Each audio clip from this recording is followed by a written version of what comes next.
Hi, Dr. Mwema. Thank you for creating time. I know you are a busy man, but thank you for creating time to be here. To appreciate. Thank you very much for giving me this opportunity again, and I'm happy also to come to your platform and have a chat with you. And it's also good to meet you after a long time. You remember seeing the streets of DeKUT, so I'm also happy and honored to be in your platform. Yeah, you actually reminded me. Is this the streets of Juja boys? Yeah. And then Dr. Mwema, kuna mahali ulinichomea, kuna mahali ulisema uliniona nikiwa first year nikiwa mshamba sana. Oh, sorry, I wrote and I said, I know when we meet you will pull my ears. It's only that I wanted to insist that the point I was making is like she is not just one of those Nairobi girls who will just look for social media. You can do anything to gain fame and all that. I was like, let me try what not many of us will write and say, I saw her when she was a village girl when she came, and I'm sure people read it and they were like, who is this guy? But that was the truth, and the point was really what she is saying is true. It's not stories she's just creating for for social media. But I'm sorry, of course, it's good you are no longer that. You are no longer a Kamshamba, let me not. But it's good to see you seize that up to this level. So it was not in a bad way. I know. No, I was just kidding. And actually, I think ilikuwa ukweli. It was just the truth. Because I came from the village, and I was writing a piece the other time on LinkedIn, and I was saying when we were admitted at DeKUT, that was the first time in 2010 when I was coming to DeKUT. That was the first time I saw Nairobi City, or like just passed by. Wow. So anyway, so I think you are correct. You are correct in your comment. And actually, before even we come to this moment, do you remember? I don't know. Were we connected when we were at, was it St. Mary's small Christian community? Yeah, that is where St. Mary's small Christian community. That's where we got to know each other when you guys joined first year, and you joined. In church you joined different groups, and that's where I met you. That you are a mechanical engineer, and I was excited. Oh, because you remember we never used to have many ladies in the department. Like in my class, we only had 2 ladies. So to see a first year in a girl, I was like, wow, this is good. And I couldn't forget you even when I saw you went to Oxford. I remember, oh, this is Gladys. And there's no way I could forget you. Yeah.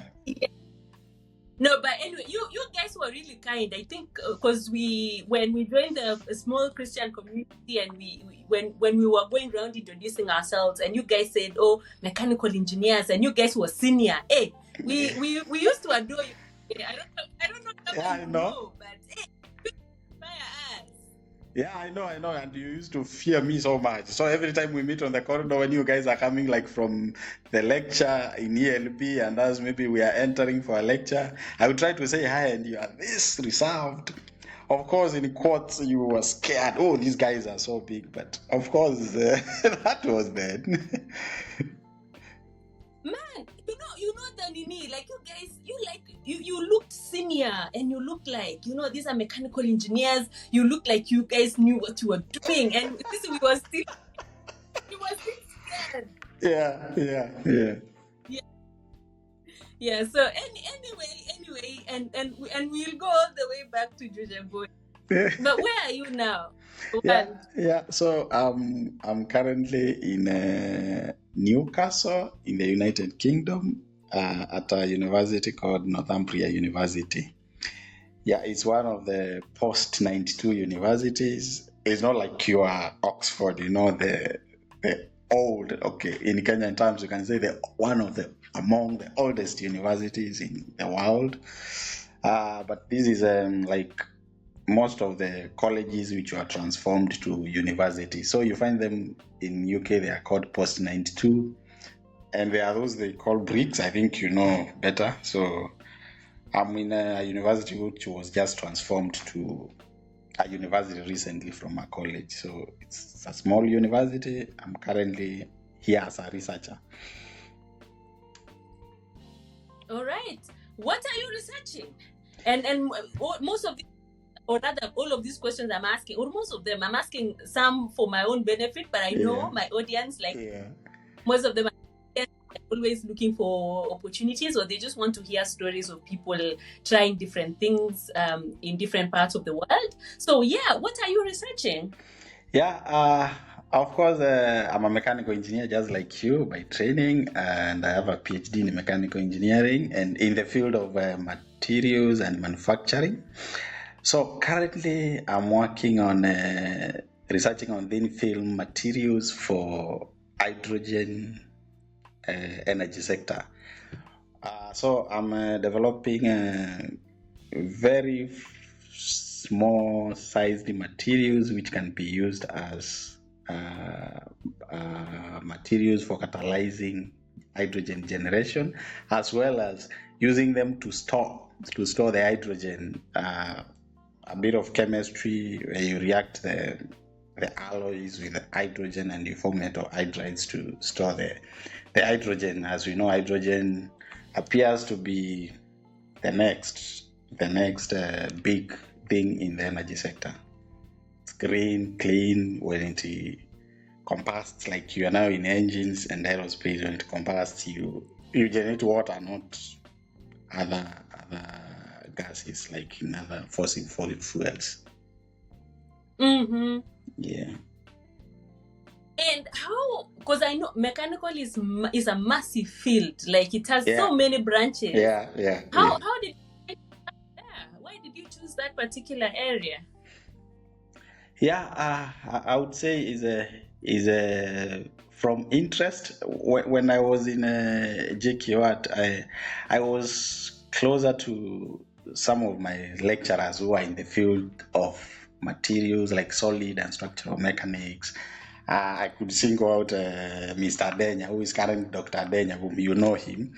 He used to be indirectly my mentor on the things he was doing on solid mechanics. And in a normal solid mechanics class, you'll see if you change the yield strength of a material, even where to use it changes, and if you do a computation of solid mechanics with a different yield strength of Young modulus, that would change the behavior of the system we are designing and all that.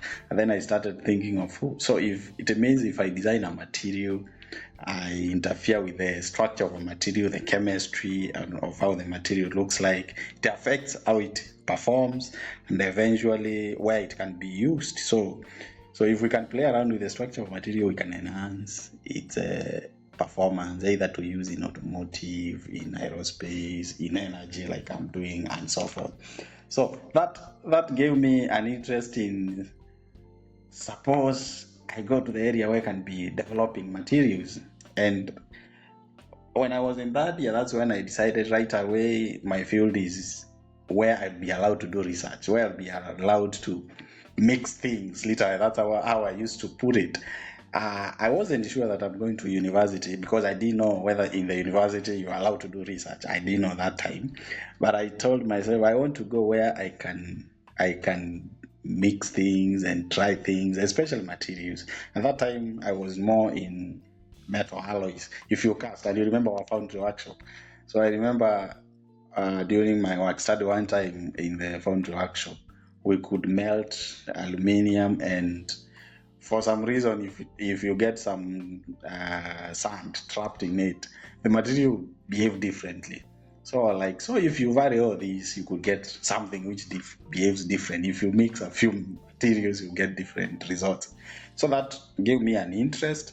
And from that day, when it was in my third year, I just started thinking of working in the areas of materials and processing them.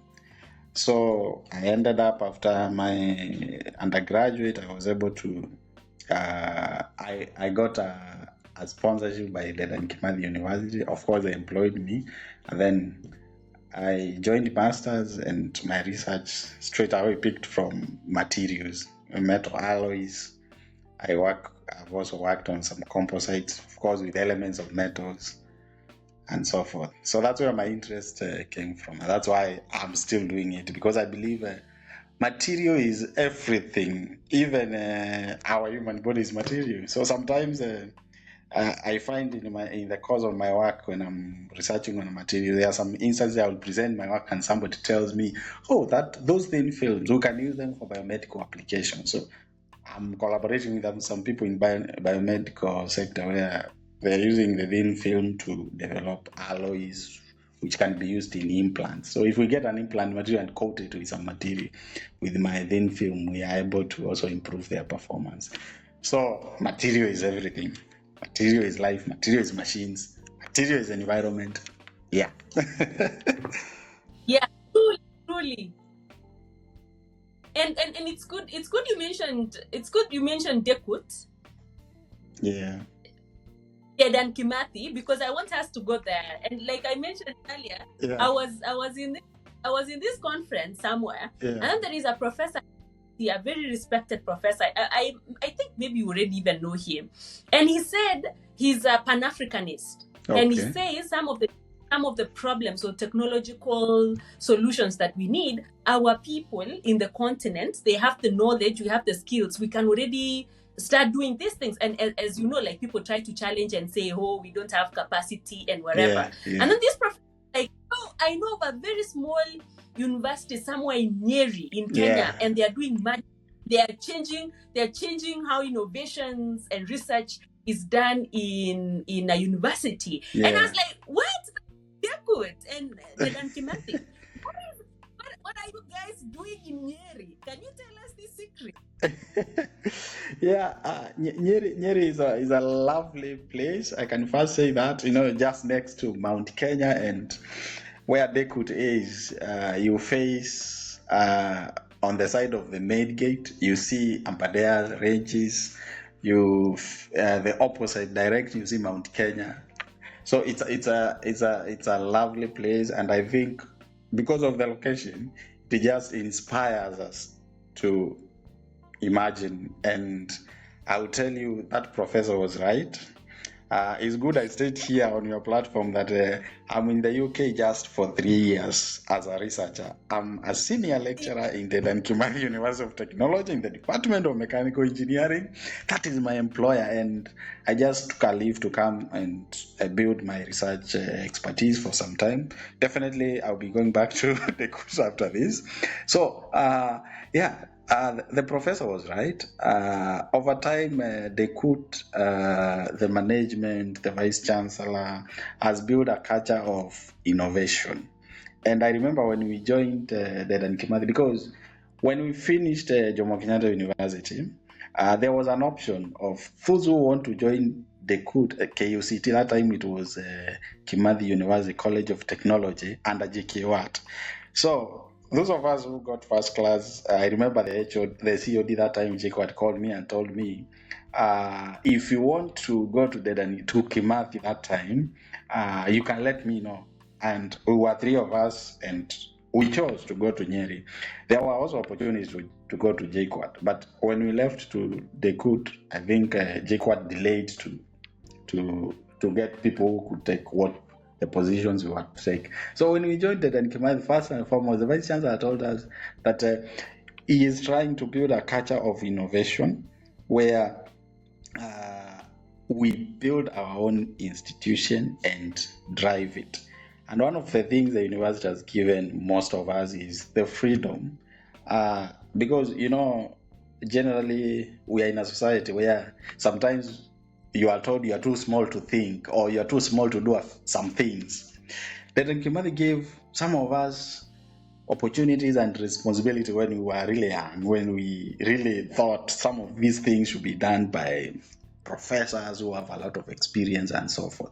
So you find we were still teaching assistant, and we are tasked to, like, this is a lab, please can you develop rigs which students can use to undertake experiments. And right away we started, I remember we were 4 of us in the Department of Mechanical Engineering, like the young task. So we started building the rigs. Sometimes I could remember like triphilia. You remember the triphilia setup?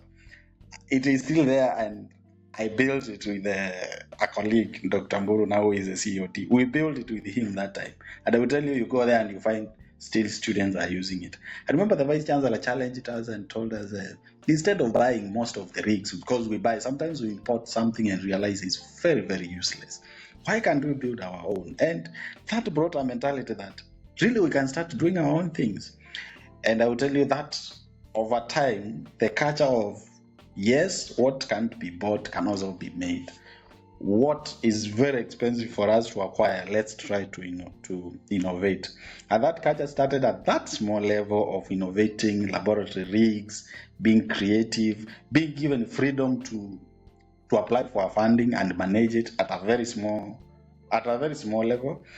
I wrote 2 to 3 proposals to NRF when I was even not yet a lecturer. I was an assistant lecturer with some senior professors at the University of Nairobi, and the university will give me support that nobody will tell you are still not a professor to even represent the university name anywhere on a funding. And we were given all that support. And now, of course, that was when the institution was starting. Now, over time, that freedom has grown to whatever now you hear people talking about. There has been a culture of research centers. I was running a center for nanoscience and nanomaterials research. And when you start a center, you do a proposal to the council approves it, and you become a director. So first you earn a title, you are a director, no matter your academic ranking or your ranking the university, you are a director and you're able to make a decision for that center. You can recruit students, you can recruit staff, you can mobilize your colleagues to join and work with you. So you find there are so many research centers, and these centers, they are not just research centers, they are just centers where you have the freedom to do whatever you want to do. So we have colleagues who have centers for innovation, building machines for the community, colleagues who have proper research centers. They are even attracting funding, a lot of funding. I know people with good funding, they are recruiting master's students and paying them stipend in DeKUT. So, and then departments, they are teaching departments, they don't just teach. We do a lot of collaborations with the local community, like the county, Nyeri County, like Kipia County, and that has grown all over to be international. So that I can really say a lot because I was at the center of it, and I still miss that. I miss that a lot. And it's only DeKUT, I think, where you have a science park on campus. So the university was granted a chance to build a science park on campus. And again, that is as a result of a lot of research and innovative activities from lecturers and the university staff. So, like you might have heard, the Semiconductor Limited Company, the STL, the one for semiconductors and so forth. Actually, what they do is my research area, the thin film technology, because these thin film technology are the materials you use for the gadgets, the phones, and solar cells. A lot can be done with these materials. So that's one of the companies which is fully supported by our own students, staff, and people from around who are associated and affiliated with Dedan Kimathi. Yeah. I can really say a lot, sorry, about Dedan Kimathi. No, do you know, Dr. Mwema, do you know what comes in my mind? Number one, you're a very good marketer. You reminded me when our president was telling tourists to go and see bathing lions. Was it bathing elephants and swimming lions? You know, Kwanza, you started with, when we on the east we are facing Mount Kenya, on this other side. Because that is the first thing actually which will make you go to Nyeri, and when you get there you realize, it's not just a village, there is something exciting. is really good. But they add you in their marketing team, yeah, because you're doing a very good job.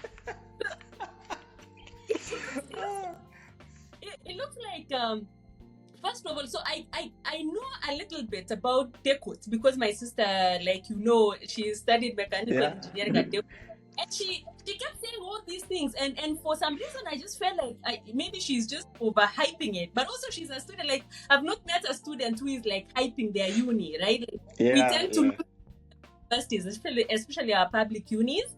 But she was really hyping, and I'm starting to see now like, this is actually real. So it looks like DeKUT is the next big thing. It looks like. DeKUT is a big thing. I'll tell you. Is a big thing.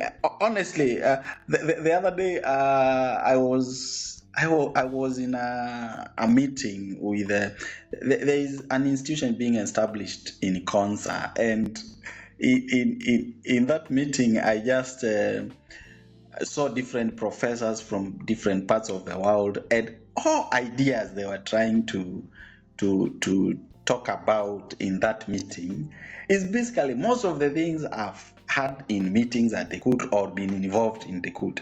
So I usually tell people that the best, because I'm a mechanical engineer lecturer in DeKUT, the best mechanical engineering in East and Central Africa is in Nyeri, and I can give a million reasons for that. First is because, like I said, the people. You are testimony that your sister should be complaining, oh, see, this Nyeri is boring, or blah. And I understand she has gone back for masters, isn't it? Yeah. Yeah, I have a lecture with them, so I will be meeting them, I think, from next week. So you can imagine a student hyping where they studied, because I remember when we were students, sometimes we would try to talk down against our institution, of course. Yeah. We see the weaknesses, but that's usually the case because it's a culture which has really been there for some time, and we are hoping to keep that culture. And really, we are the big thing. It's no longer the best. The best was 5 years ago. The next was 5 years ago. Right now, it is. Okay. Yeah. Yeah. No, but wonderful. It's so encouraging, yeah, because I think we were starting to lose hope in our public universities. Oh, they are so bureaucratic, no research happening there. But I'm happy DeKUT is setting trend in higher education and research and innovation. And I hope other universities can borrow one or two from DeKUT. Definitely. Of course, the universities have realized it, and before I left, I could get so many calls and emails from colleagues in other universities. They just want to visit and see what is happening, because even the rate of students' progression and completion, it's DeKUT is unmatchable, because our students, we don't waste their time. We engage with them throughout. I'm sure you never had your sister telling you she is on a long holiday doing nothing. If you're on a long holiday, you're on attachment. And during COVID, you remember we continued. Immediately we switched right out before everyone could learn online platform. And to surprise you, we were using online teaching back in 2014. The platform where we were using, yes, the Kenneth, which most universities just picked up a few years during COVID. We had started using it in 2015, and we were doing like tutorials. That time I wasn't teaching fully because I wasn't qualified to teach. So a professor would teach and I would do tutorials online, sometimes at night. And it was exciting. Like, I'm seated in my house and teaching kids from different areas and so forth. So yes, universities are realizing, and it's not just research; it's a research with impact. Personally, like I've told you, materials and manufacturing. I'm a campaigner for local manufacturing in Kenya, and I'm the guy who believed that we can build our own stuff. Let's start from where we are, and that is something I had done before I left. I worked with several companies to help them develop solutions, more machines for for farmers and so forth. And it's something I still do. I still get so many emails, and I refer them to the right people. Some of my colleagues who are still doing it. Yeah. Yeah. No, and you guys are doing amazing. You guys are doing amazing. You continue doing that. And I'm curious. You mentioned. I'm curious to know from where you sit or where you stand. Why do you think this is different? What is different in DeKUT? Is it leadership, or why is DeKUT different? Yeah, there is one term I continue repeating, culture, and the culture, and I would attribute the culture to leadership. Definitely, leadership plays a huge role. I'm not here to praise the Vice Chancellor, my former Vice Chancellor, Professor Kioni. You know him. He was. Did you find him? I think when you came, he was still in DeKUT. When we arrived. Yes. So I'm not here to praise him, but he mentored us. He really mentored every young person who joined DeKUT 2010, 2011, 2012, up to around 2013, when now the university started picking. And he is very professional, and at the same time, he was very down to the level of he could associate with every staff, even cleaners. Professor Kioni knows almost everyone in the university. So leadership, and that taught us, even because I served as the head of department, that taught me that I'm the head of the department. Who am I not to walk to my workshop, put on an overall, and work with the students on attachment if a technician is not available? Who am I if the vice chancellor can walk around? Who am I not to go down there? So that created a culture where we know we are there to work for these children, that's the students, and ensure the university moves forward. So yes, leadership, yes. Goodness. Yeah, we will not add a lot of things about the long list of good things about DeKUT, but you get well done. Yeah, well done. Yeah. So let's come back to your case. How then you mentioned that you are a staff at DeKUT. So how did this partnership, where you are now, the research in the UK, how did that come about? Yeah, really, this is just personal. This I got it from. It's an opportunity which I just saw, and of course, I have personal ambitions of the skills I need to learn and all that. There are things I could not do during my doctorate studies. So, and I just shelved them. You see, when you're doing your research, there are so many things you'd wish you can do, but because of time and also resources, I could not do. So what happened is, while I was still in DeKUT, I just saw an opportunity from this side, and it was an open opportunity that you can write a proposal about on the net zero energy and all those kind of things. So I just threw I will call it throw. I threw my application and a proposal. The proposal I wrote was good, but unfortunately I was not considered for the opportunity. So we forgot about it, and I forgot about it. So what happened now, the luck is my doctorate supervisor coincidentally got employed in this university as the deputy vacate pro vice chancellor.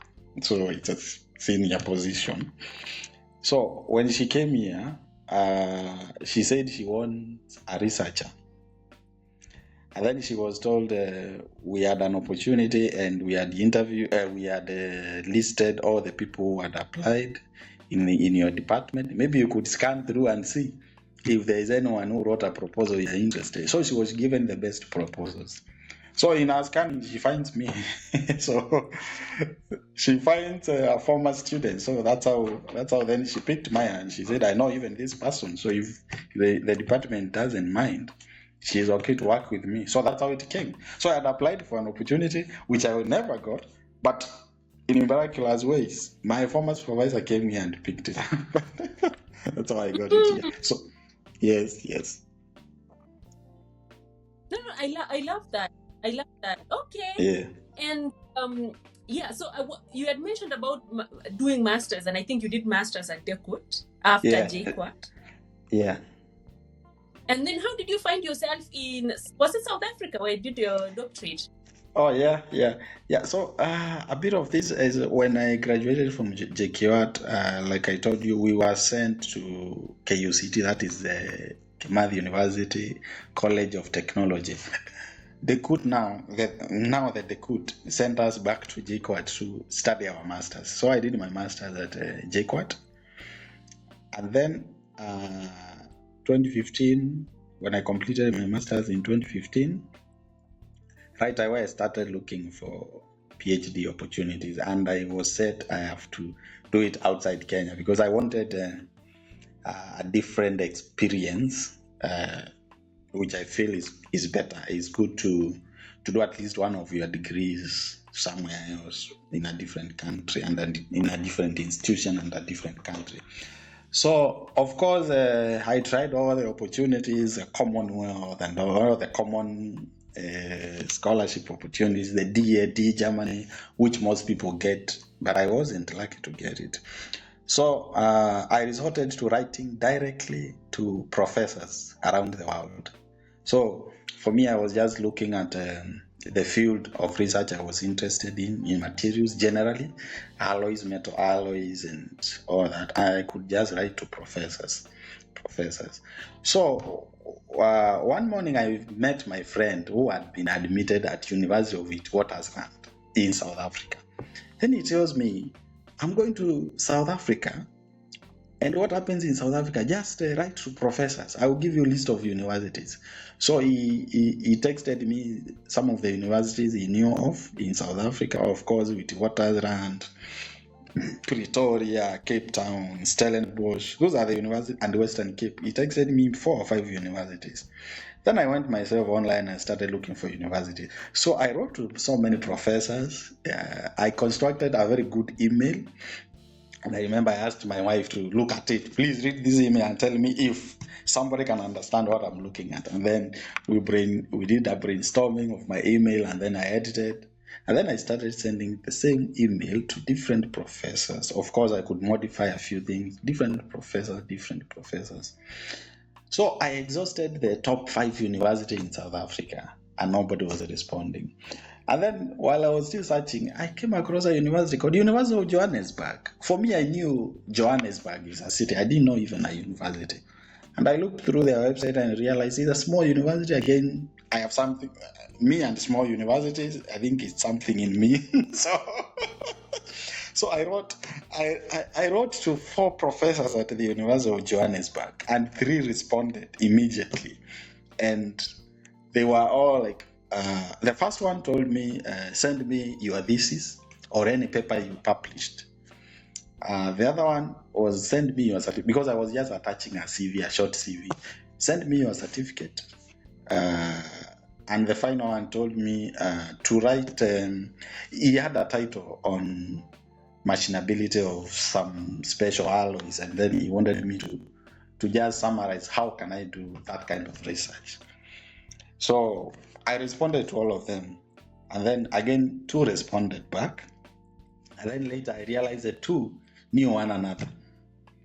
So what I did is now the person who became my professor ended up even calling my lines to it, and she told me now that I've seen your email. And I've also realized you have been talking to Professor X and Y. We are colleagues, and we are even discussing of getting a student. So I think the best thing is we combine and we work with him. And this is the research area I have, and that's where I learned about thin film materials, what I do. Then he told me there's this area of it, which was a bit more in, bulk material, not thin film material, tiny material. And she encouraged me that this area is good. So what I have a new equipment. I'm looking for students whom we can start this area. But there was a disclaimer. But I do not have funding. I need students, but I do not have funding. Then I asked her, so how is it going to work? Then she asked me, where are you from? I told her, I'm in Kenya, and I don't have any funding. So she told me, make the application to the university, then let's see how much is the fees and any other costs. So I did an application of admission. I did, I had to send my certificate for, they call it SACA, is like equalization, like checking whether I qualify to join a PhD and all that. And I did that. I got the admission within 2 weeks, and the fees and everything, when I looked at it, it wasn't much. South Africa is not expensive. I think fees for PhD is like 150,000 Kenyan shilling. And that fees, when you pay it, you can access all the research facilities. Maybe you may need some more money to buy consumables and all that. So when I got the letter had allowed me to pay like 20% of the fees. So I discussed with her, and she told me, right now I do not have funding, but if you can land yourself here and pay the 20%, within 3 months, I can organize something for you. And I think usually South Africa is like that. Of course, it's still an African country, but they try. The universities are well funded. Professors have funding, but you see there is an issue of trust. You need somebody who really can work fast. So I think it was like that for purposes of trust. So luckily, I remember in my family, I had 200K somewhere in my account. And I remember telling my wife, whatever we wanted to do with this money, let me go down there and try it. And that's how I got myself to South Africa. I paid, and I realized that 200K was even a lot. I did not even use a lot of it because it was like 3,000, 4,000 rand, which was less than 50,000. That's what I had to pay for my registration and to join. And I started off, and within 2 months, the professor got me funding, which took care of me for the next 3 years of my PhD. So South Africa mostly is look for the universities, write to professors. Professors have funding, but they do not really advertise a lot. They usually do referrals. They like somebody referring to them that I have somebody who is looking for a PhD or masters, and they are good. They can do research and so that, because South Africa is very much output based in terms of research. South Africa professors are rated a lot on quality publication and also quantity. So a professor wants many students who can also publish good research, because of the way the Department of Higher Education is set up in South Africa.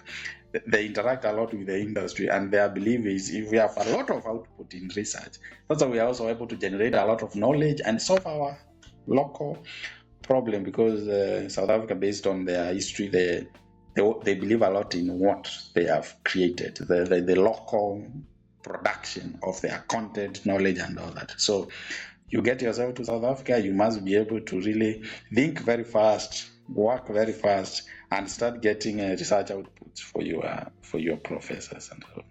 Yeah. Thank you for sharing.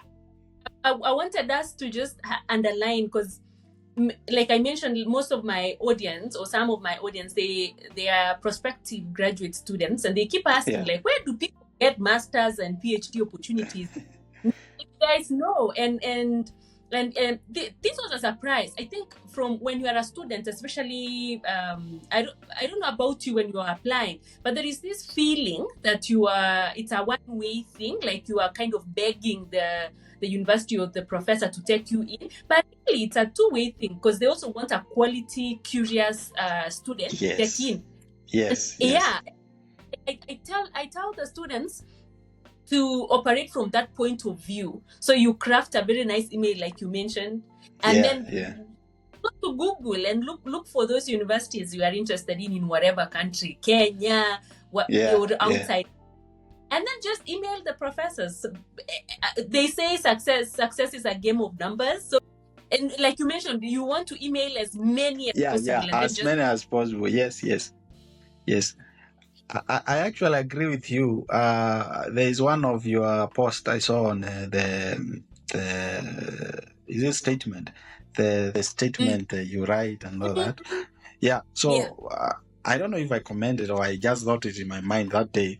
Looking for a PhD, you have to market yourself. Like you said, professors will have funding, and you see, funding comes from a body. Maybe somebody is funded by the National Research Foundation of South Africa. Yeah. If you're given 1 million rand or $100,000, this professor is supposed to account to this body on what they have done. Remember, this professor doesn't have a million hands. He needs brains. He needs students who can. And sometimes, as academicians, we write proposals, and some of the parts we really can't do them. Maybe me, I'm in experimental work. You find I write a good proposal, and in a section I've said I will want to do computations. So that means I must get somebody who will do computation. So, like you put it, as a PhD applicant, put it out there that I'm able to do this and this, and a professor will come looking for you because they have the resources. They are desperate, not in a bad way. They want people who can deliver and count for really the funding they have gotten. So he's not begging. I totally agree with you. He's not begging. Yes. Yeah, true. And if you watch the video we made with Agnes got her journey is almost like yours, and I was like, these Kenyans, how did you guys know about these things of looking for professors online? Because me, I did not know. It's someone who told me. Yeah. Because getting an admission is relatively easy, but then getting funding, So she applied for a master's program and she got in, but she didn't have funding. And she said she reached out to over 25 professors, and I was like, wow. Now that is what they call is it determination and hunger? Like you actually hungry. Yes. It is. And then she also mentioned that she got a program in the US. She also got a PhD program, but then she didn't have funding. And then she got to know about this graduate assistantship thing. Where you can be brought in and then you be working as a research assistant as you study for your PhD, and then they cover your fees and your maintenance. So it's very interesting, all these possibilities. Yeah, it is, and the young or the final year students out there, when I'm teaching them, I usually tell them all these kind of things, and the people who are just graduating or just graduated, all these opportunities are there. There are those the conventional scholarships. They are very competitive. I'll tell you that. You really have to stand out. You have to put it in your best. But they are usually very limited. But there are opportunities at individual levels for professors. You have a capability which certain professor out there is looking for. So, but unless you put it out there, you get the determination like Agnes and write 10, 20, 30, 50 emails. You don't even count. I was writing, I wasn't counting. The moment you write it, you have done your job. Move to the next. And what is yours is really going to come. And a professor will get in contact and you start. Yeah.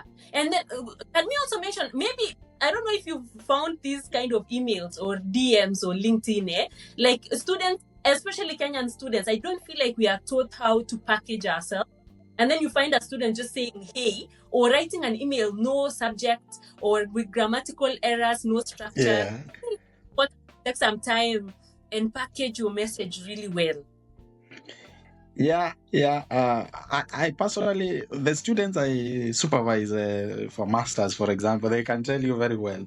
The first thing I start fighting with them is the email they write to me. The other day I was talking to one of my students. He's writing an email and then like the body of the email is on the title. The title will find like, sir, here is my document, please look at it and respond. And that is on the title.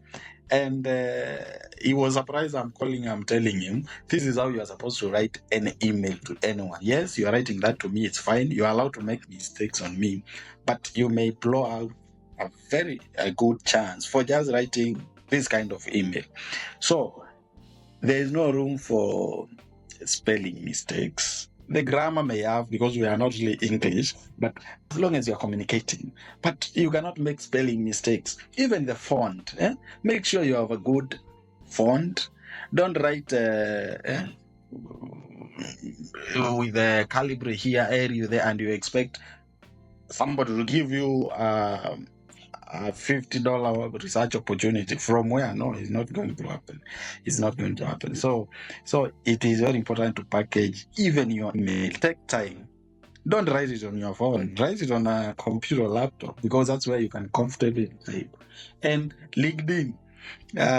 You mentioned LinkedIn. LinkedIn is not a place you go and you see Dr. Gladys and you say, hey, if you have to contact her in LinkedIn, again, write to her a proper, like an email on that, because the chat is very good.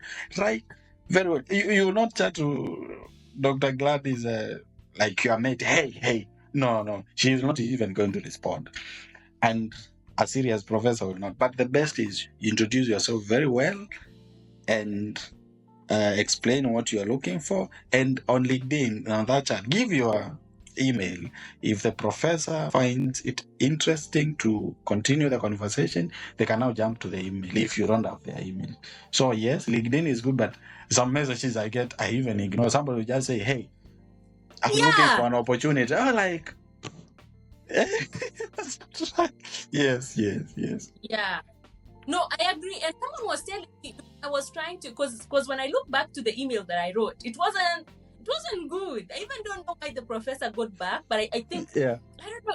I don't know if I mentioned, I think I mentioned my grade, because I was going for a first class, and I mentioned that I had a funding, because I got a scholarship. And maybe the professor was like, okay, let me just hear. But then, like, my university was nowhere in the world. But someone was saying, I think it was Agnes, for having this conversation, and she was saying, right now there is no excuse, because there is GPT. You can actually draft your email, and then you paste it at GPT and tell GPT to rewrite it professionally, and you have a very good email to send to professors. Yeah. Definitely, we are in the age of AI, and you really have to learn how to use it properly.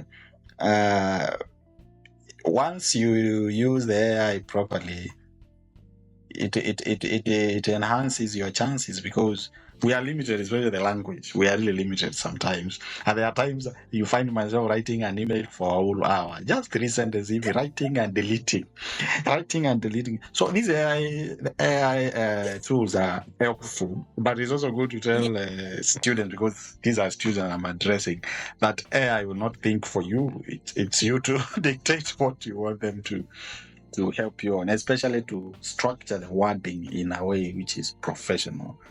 Yeah. So yes, I agree. So you guys know, you make sure you know how to package yourself, and then you send. People are sending 20 emails. Yeah, so you make sure it's a numbers game. So you send as many as possible.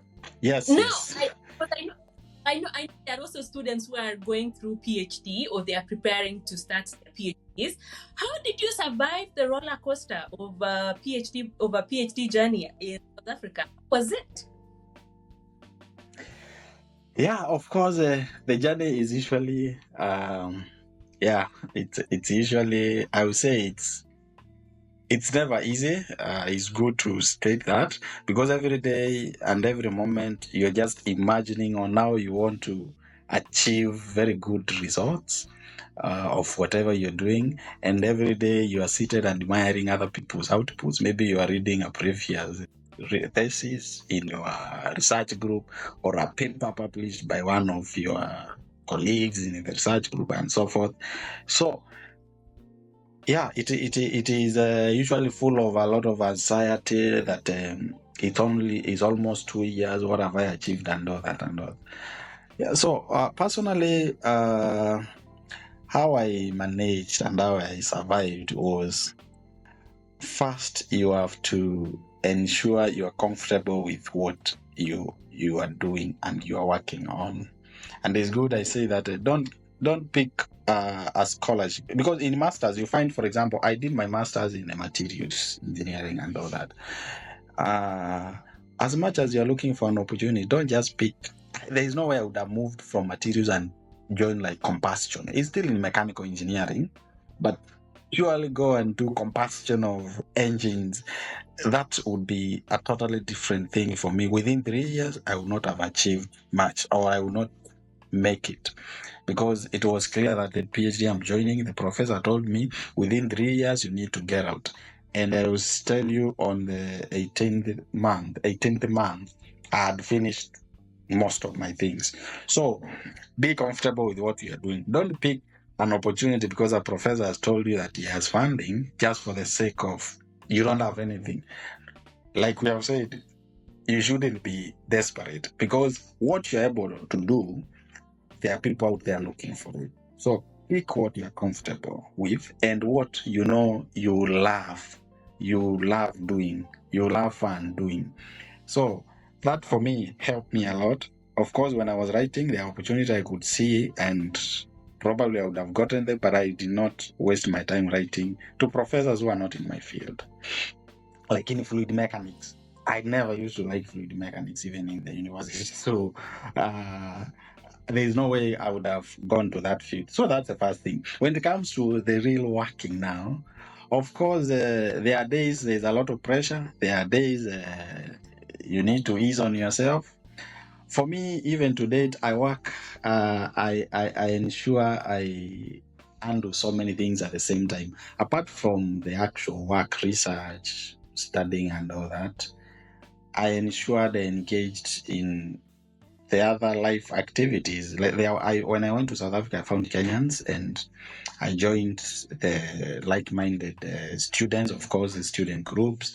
And mi napenda kuchoma nyama, so sometimes you find calling a friend, ambia kuja tuchome nyama. When there are instances you wake up and you realize you can't work, you feel you can't think, don't pressure yourself that time to go and do that. Rest. So for me, how I survived is, when I'm at the peak, when I feel I have the energy to work, I would utilize it. When I wake up and I feel if I go to the lab, I'm going to break all the beakers because I feel I can't concentrate, I focus on the less risky or less involving activities of my research. Probably I'll just go and say I'll write my literature review, or I create a table of methodology or something like that, which really doesn't require a lot of my thinking. So that's how I survived. But above all, you also need to take care of your mental health, because if you read online, you find a lot of research showing some research will scare you out. You find some researchers will tell you 1 in 5 PhD students have a mental problem and all that. Take care of that. It's very easy. It's good I mentioned here, especially us men. It's very easy as a man to get yourself a lot in drinking alcohol and all that. If when you're doing a PhD, why? You go sit on that desk and you're supposed maybe to compute something and it is not working. You walk out, you're in a foreign country, you don't have friends. When you work like here, when you walk out, you're seeing people of different color, not like you, and nobody cares whether you're stressed or not. Maybe the only thing you may find is to go and get that umbrella of beer or whatever. And if you do that for 3 years, really is going to mess your mind, and then you get a PhD and it's not helpful to you. So yes, social life has to be there. As you have a friend you can talk to, engage in a serious work when really even the system tells you it's ready for that. Of course, you cannot you don't have a lot of time to waste, but it was important for me to have friends sometimes. Sita na kuongea vitu za kinyumbani tu. Umesikia Uhuru that time the president was Uhuru. Umesikia Uhuru amesema nini? You know, just those kind of things, and they will make you ease yourself. In order to succeed in actual work, in my research team, we had my professor had like over 5 PhD students and over 15 master students, and he had so many postdoctoral researchers. So we had formed like a community in that group where sometimes you visit your colleague or your friend on what they're doing in their lab. Sometimes we are collaborating. You find I want to use a certain machine and really haven't trained on it, or I don't know how to use it. I would work with somebody, and in that kind, you are not alone. Don't work alone. You have to do your job, but don't just be that guy who works alone. Otherwise, by the time you finish the PhD, you start talking on the road. You start keeping shaggy hair. I'm not saying shaggy hair is bad, because there are those who take it as style. You keep shaggy hair not because you know you have it. And you will be a very bitter human being, even to students, because sometimes maybe I will tell you, sometimes when I went back to Dedan Kimathi after my PhD, there are so many people who tell me that you have changed the way you supervise students. It's because I know when I'm supervising a student, it's a human being. I'm not always asking them about the research only. I know some have families. So how is your wife? How is your kid? Or how is your husband? How are your children? So that life has to be there. But if it's all about research, and you are stressed yourself, you stress the students, and the students will be scared of even joining any postgraduate programs in Kenya, or to be even supervised by any. Yes. Yeah. No, I totally. I really like the idea of like cultivating community, because I don't know how you felt, but I felt like the PhD is so anticlimaxing. Like, the day I was going for my defense, I was hoping that at the end, when they said congratulations, Dr. Ngetich, I was expecting that I'll exit that room, because now I have a doctorate, and the world will see maybe a partial eclipse. Yeah. Momentarily pause and give me honor, but man, you get out of that room and people are just going for lunch, like dishes are waiting for and climaxing. And I was so happy that I maintained my hobbies, that I was building myself while at it. Otherwise, I feel like I'm going to be really bitter and resentful. So I think you are right. Yeah, sure. Yeah, you have to build your hobbies. You have to take a bit of time, still do the things you love. Honestly, otherwise you are still you. And like you put it, it's not the end of. It's actually the beginning. The moment you get a PhD, that's the time now. PhD gives us this. Is like the universality. I usually tell people that a PhD holder is like a Catholic priest, because if a Catholic priest from England, now in Newcastle, lands in my village in your company today, he will walk to any parish house and he will be given a bed to sleep, as long as he can show the collar is a Catholic priest. So PhD gives us that universality that I can walk in and tell you guys, I'm a PhD holder, but this is what I'm able to do. But it does not give you like a monopoly of anything. It's only that you have the universal qualification in your field, but now use it, impact the community. But you not impact the community if by the time you're finishing the PhD, your hair is shaggy, you are wearing torn trousers, you are crazy. And people don't run crazy because they want. It's because every day you're waking up and you're facing a screen, or you're in the lab trying to mix things which really might not work. Sometimes I used to be closer to students who are studying chemistry, and one of them, I have a friend of mine, he's called Dr. Rono now. Rono was telling me that he realized he was missing to complete his PhD. Okay, he got his PhD within 12 minutes after having worked for over 4 years. It's because a mixture he was mixing, he thought it would work after 2 hours, but this thing had been working after 12 minutes. And you see, he would mix and leave and come back after 2 hours, nothing. Then later, one day, he was told by the prophet, can you sit there and watch what is happening? This thing works after 12 minutes. That's how he got his PhD. So you see, those kind of things may make you run mad. You're looking at a very tiny thing here, and every day it's not working. You can really run mad. But if you ease it and form community, still do your hobbies. If you like reading, if you like even playing, because there are people in games, soccer and all that, involve yourself in it, and life will move on, because it's not the end, it's just the beginning. When I wish I knew this when I started my PhD. I think I would have done more. I don't know. I feel like I did anyway. Yeah. I thought like the world would just kind of pause and I'll arrive, and that is the end. Only to realize it's just the beginning. Anyway, so because of time, I want us to we are almost wrapping up, but we cannot wrap up before we revisit Juja Boys. That school transformed my life, like really transformed me. Like the friends that I have, very close friends of mine now, we met at DeKUT.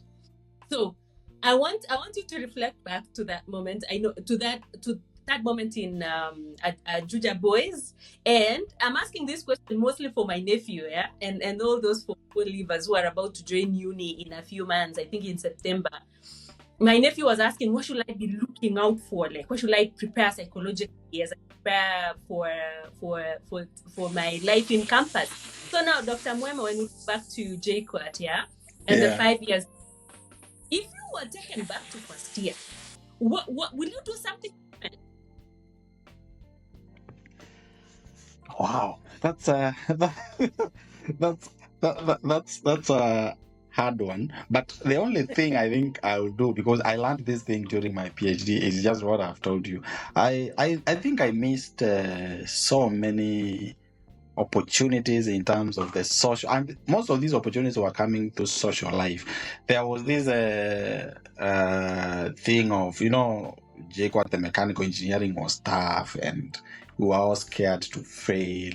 We were all scared to get a supplementary and all that. So you find there are so many times I remember I refused to attend events in the assembly hall or other events just around campus, or still in Juja, which would have helped me to create the most important thing, which I just learned during my PhD, the network.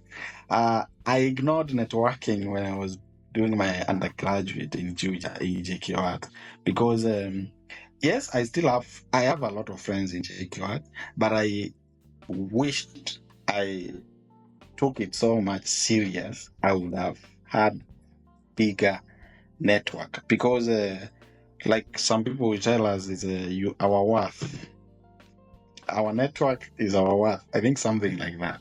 So I regret, if I go back today, as I put 100% in classwork, I will also put up to 60% trying to know more people, especially in different fields, like even in the business. Because there are instances I'm writing a proposal, I want somebody who can help me on something on costing, and really I'm struggling. And I have to start costing in a traditional way, which is not very professional. And a proposal can easily be rejected by a body, because costing is all wrong. The idea is fantastic, but costing is all wrong. If I had so many friends in business and I know where they are, maybe it's a call away, So for me, what I would do different is build more network, make more friends. I think I didn't do very well. I was so much on getting A's in mechanical, which yes, is good, but is good. She prepares. You tell your niece to prepare and start right away to create the network. Because network, there is what we call in the streets of Nairobi, like a connection. Literally, that's what it means, but in a good way. An example is, if today Gladys, somebody asks me, do you know anyone in aerospace who can do this and this and this? Before I even think of anything, I will contact you and tell you, can you talk to this person?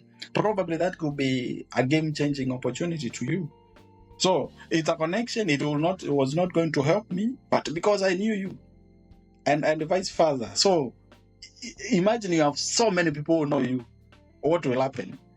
Opportunities will just be looking for you because, like, as we talk right now, there is somebody looking for somebody exactly like you, but they don't know you.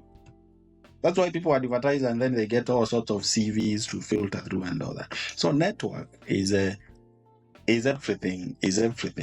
But really, of course, you have to do your job. But network, I miss that. Of course, I enjoyed myself. I made friends. Juja is fantastic, and DeKUT grounded us very well. That is something we are all proud of.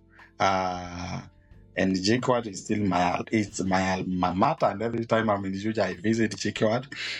They grounded us very well. So if you're going to DeKUT, you'll be grounded very well, especially in mechanical, because that's where we were.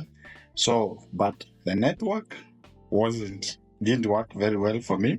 Again, that time, we were all boys mostly. Very few ladies. Sometimes we used to joke in class when things are so tough, we would all face the two ladies in class, at least to feel a bit. Yeah. Yeah. No, I agree. And oh my goodness, like this is exactly the regrets that I told him. Although, like I mentioned, most of my friends are from DeKUT. Those friends were just mechanical engineers, mostly my classmates. Yes, that's a problem now. Yeah.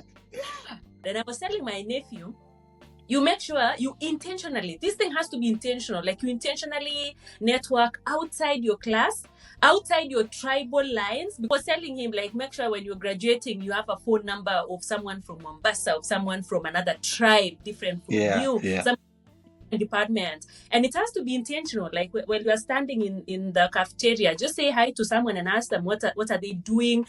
Try and connect. So even for me, that is something that I really regret. I feel like we lost so much opportunity because these are really bright students from all over, young and ambitious, and they are now all over the place. I feel like we would be. But anyway, the few friends we made, like when I contacted you, it was not even a debate. You were like, okay, when can we do this? You see, that's the advantage. It's easy.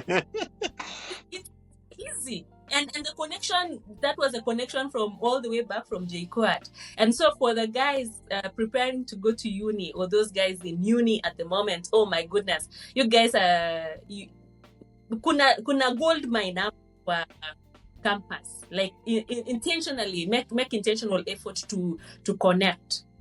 Yeah.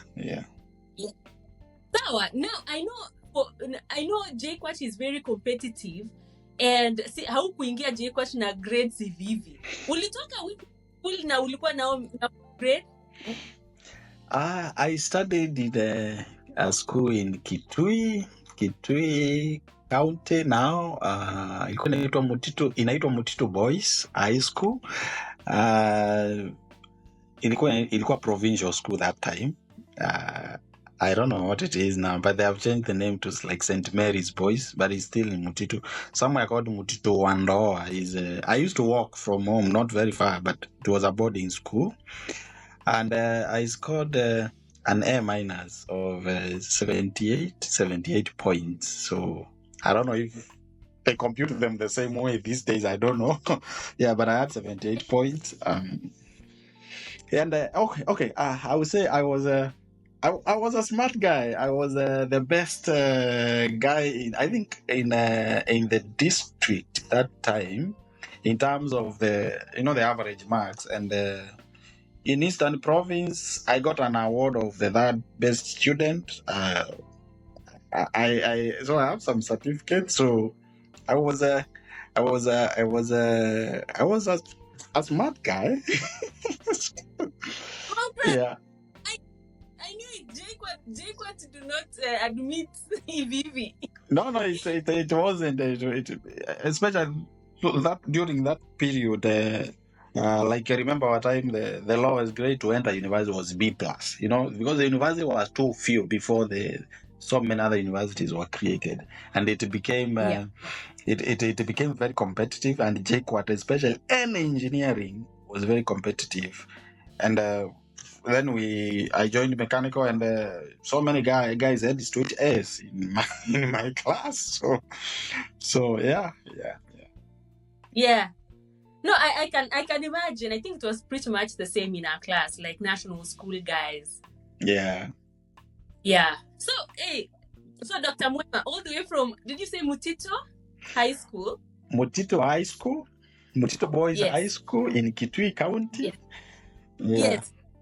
So all the way from Mutito Boys, through DeKUT or Juja Boys to Johannesburg, to through DeKUT in some way to now where in UK. When you think back, what would you say is the most important lesson you've learned in life? Just one or two. Wow. Okay. Is it a lesson or for me is valuing whoever you will interact or work with at any instance. That moment you meet with anyone for a reason, like in the course of the research or the course of school, anyone I get a chance to work with, interact with, that moment is very important. Use it such that this person, wherever you will go, even if you have spent an hour together, and remember you. That is the lesson I've learned, and it helps me a lot. Yeah. I will not add anything to that. We will close it there, unless you have anything else. For me is I would say yes. You when we started, you said of course in terms of DeKUT, I was your senior. I was ahead of you with 3 years or so. Yeah, but I will tell you honestly, what you are doing is personally inspiring me, because your journey to Oxford and what you have started doing inspired me, and it's inspiring me. And you are setting trends for us who have achieved things, and we are just closed ourselves there. So continue doing what you are doing, and anytime you want anything from us, from me, you're always welcome, because what you're doing is really going to impact, and it's impacting so many of our people. And like me, I deal with students, young people, and what you're doing is really useful. And I still have to get you to the DeKUT. Physically, I don't want virtually to go and talk to my students. Yes. So keep doing it. Keep doing it. Yeah. Thank you so much.